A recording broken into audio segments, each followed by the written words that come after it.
Well, we've seen some quality batting from both teams in the first test and in the second test. A lot of you back home will be watching, how can I be as good as the players out in the middle? So we thought, what a wonderful opportunity to talk about the basic fundamentals of batting, and hopefully you can. So I'm joined by Urooj Mumtaz. Thank you. So if you could talk us through the basics or the fundamentals of batting. Yeah, Chris, you touched on it very nicely because fundamentals remain the same, whether you're playing corridor cricket, whether you're playing club cricket, or you're playing all format cricket at the top level, and test cricket as well. And the fundamentals remain, and for me the head or the balance or the position of the head remains key fundamental because it is the heaviest part of your body, and you tend to fall over with your head because it drags its way through.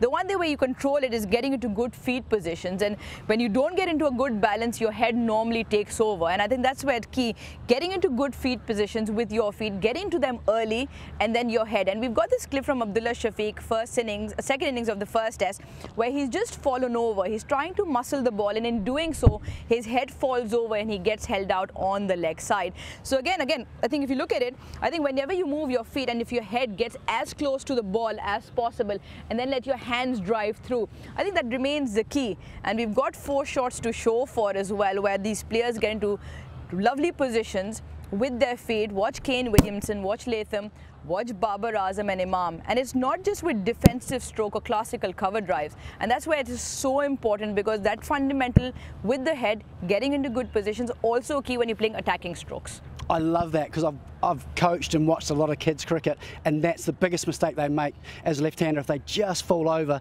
trying to access the leg side and get themselves in trouble. So what would be the one little tip you would teach them or tell them to stop them falling over?